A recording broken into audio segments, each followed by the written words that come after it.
This is GN Prasad thoughts. ఇక్కడ మనం మాట్లాడే టాపిక్ ఏంటిదంటే, మొన్న ఈ మధ్యన జరిగిన పార్లమెంట్లో పార్లమెంట్ నియోజకవర్గ విభజన డినామినేషన్స్, అదేవిధంగా దాంతో పాటుగా మహిళా బిల్లు అని పెట్టారు. ఈ మహిళా బిల్లు దీనికి అటాచ్ ఎందుకు చేశారనేది ఒక ఇంతే కాదు, జోకు. ఎందుకంటే ఇది 2023లో సెప్టెంబర్లో పాస్ అయింది.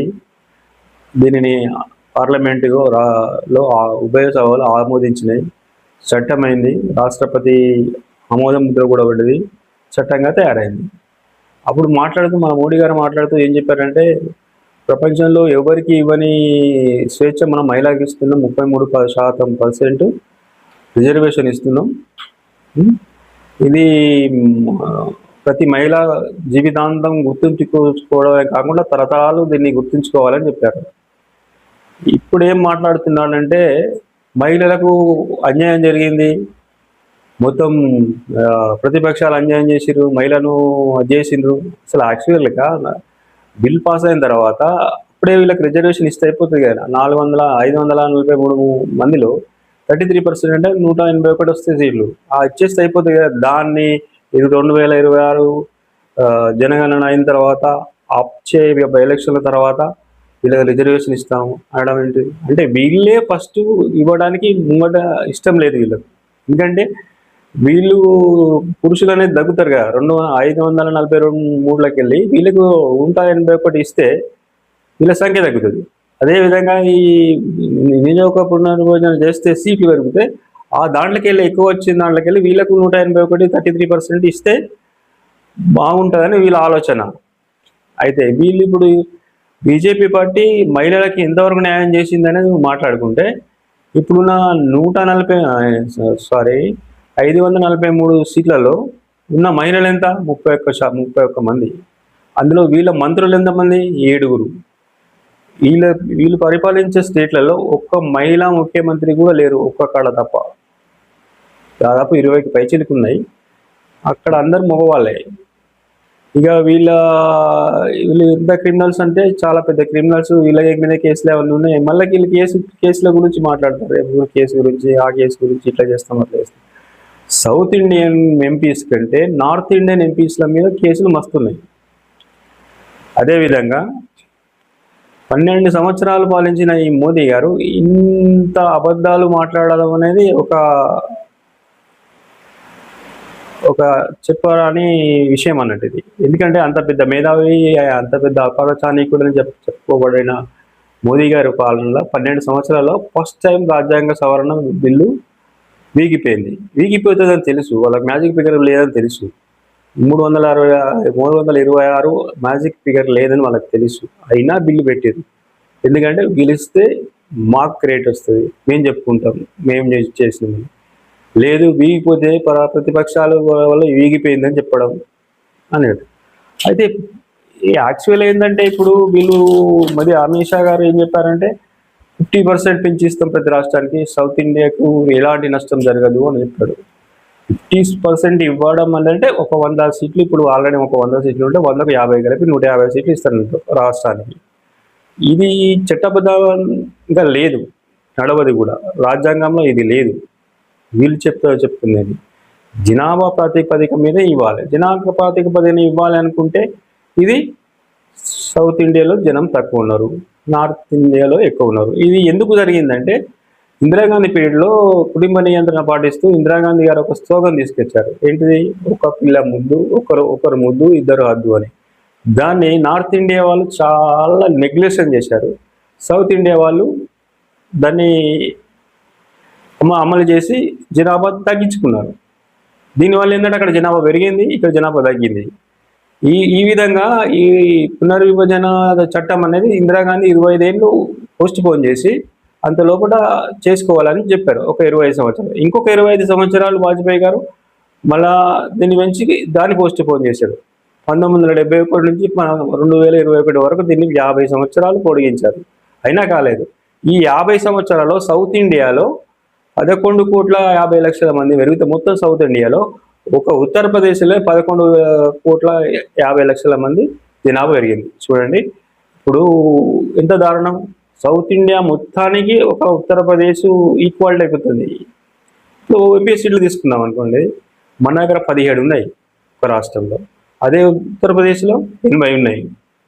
అంటే ఉత్తరప్రదేశ్తోని ఇంకా కొన్ని కలుపుకుంటే ఒకటో రెండు రాష్ట్రాలు, బీహార్ లాంటిది పక్కకున్న మధ్యప్రదేశ్ కలుపుకుంటే వాళ్ళు ప్రైమ్ మినిస్టర్ అవుతారు. ఇప్పటి వరకు నార్త్ ఇండియన్ వాళ్ళే ప్రైమ్ మినిస్టర్, ఒక పివి నరసింహరావు తప్ప. అది కూడా ఆయనకున్న పార్టీలో ఉన్న బలగం, ఆయనకు తెలివి తేటల వల్ల అయినా కానీ దక్షిణ భారతదేశం ప్రధానమంత్రి అని వాళ్ళ పార్టీలోనే వివక్షత కాకుండా అన్ని పార్టీలు ఆయనను అట్లే చేసినాయి. మైనార్టీ ప్రభుత్వాన్ని మెజార్టీతో నడిపి ఒక 5 సంవత్సరాలు నడిపిన ఒక మేధావి పివి నరసింహరావు గారు. ఇదే విధంగా బిల్లు పెట్టారు మొన్న. వాళ్ళకి తెలుసు మ్యాజిక్ ఫిగర్ లేదు వాళ్ళ దగ్గర, 326 అనేది మ్యాజిక్ ఫిగర్ లేదు. బిల్లు పెట్టారు. బిల్లు పెడితే ఏమైంది, అనుకూలంగా 298 వచ్చినాయి, ప్రతికూలంగా 230 వచ్చినాయి. 68 మంది తేడాతో ఈ బిల్లు వీగిపోయింది. వీగిపోతుంది వాళ్ళకి తెలుసు. వీగిపోయిన తర్వాత ఏం చెప్తున్నారంటే ఇప్పుడు మోడీ గారు, క్షమించండి, నాది ఏం తప్పు లేదు, అయితే ప్రతిపక్షాలు చేశాయి, ప్రతిపక్షాలు మహిళలకు రిజర్వేషన్ ఇవ్వకుండా చేసినాయి, నాకు పూర్తి అన్యాయం చేసినాయి అని అంటుంది. అయితే ఆ రోజు శుక్రవారం నాడు ఓటింగు 4 గంటలకు ఉండగా దాన్ని పొడిగిస్తూ 6 గంటలకు అని చెప్పేసి అమిత్ షా మాట్లాడిన తర్వాత మరి ఓటింగ్ ఉంటుందని చెప్పారు. అమిత్ షా గారు మాట్లాడుతూ ఏం చెప్తారంటే, సౌత్ ఇండియాకు ఎలాంటి అన్యాయం జరగదు, దానికోసం మేము 50% పెంచుతూ సీట్లను పెంచుతున్నాం అని అన్నారు. ఈ 50% పెంచుతూ కూడా ఏమంటాడు మళ్ళా, ప్రతిపక్షాలు ఇప్పుడు మేము బిల్ పాస్ చేస్తామని ఒప్పుకుంటే ఒక గంట టైం లోపల మేము పోయి దాని బిల్లు చేంజ్ చేసుకొస్తాం అని అంటారు. ఇది రాజ్యాంగ విరుద్ధం అని అమిత్ షా కూడా తెలుసు. అయినా కానీ దీన్ని ఎట్లా చేంజ్ చేస్తారు, ప్రజల ఎంతమంది ఉందో, జనాభా ఎంతమంది ఉందో ఆ జనాభా బట్టి నియోజకవర్గ సీట్లు పునరుద్ధరణ చేయాలి. కానీ వాళ్ళు ఇష్టం వచ్చిన 50% వేస్తా, 40% వేస్తా అని చెప్పడం. అయితే ఇక్కడ ఏంటంటే ఇంకొకటి కుసం ఏర్పడిందంటే, సౌత్ ఇండియాలో ఈ 5 రాష్ట్రాల జీడిపి 52% ఉంది. అంటే మొత్తం త్రూఅవుట్ ఇండియా జీడిపిలో మన సౌత్ ఇండియా 52% ఉంది. మరి ఈ 52% ఇస్తే ఫస్ట్ మనం 52% సీట్లు మనకి ఇచ్చేసేయాలి, 48% వాళ్ళు తీసుకోవాలి. ఇక్కడ ఏం జరుగుతుందంటే సంపాదన మనం తిండి వాళ్ళు కనడం, మనం సంపాదించడం, మనం సంపాదించింది వాళ్ళకి పెట్టడం, ఇదే జరుగుతుంది. ఇదే విధంగా బీజేపీ పాలిత రాష్ట్రాల్లో ఇంతవరకు వాళ్ళకు మహిళలకు ప్రాతినిధ్యం ఇయ్యలే. ఇక్కడ కనీసం వాళ్ళ పార్టీ ప్రెసిడెంట్ కూడా చేయలేదు, మహిళా అధ్యక్షురాలను కూడా చేయలేదు ఎక్కడ కూడా. అదేవిధంగా జాతీయ స్థాయిలో కూడా వాళ్ళ ఇప్పటి వరకు వాళ్ళ పార్టీ పుట్టినప్పుడు సరే ఇవ్వ చేయలేదు.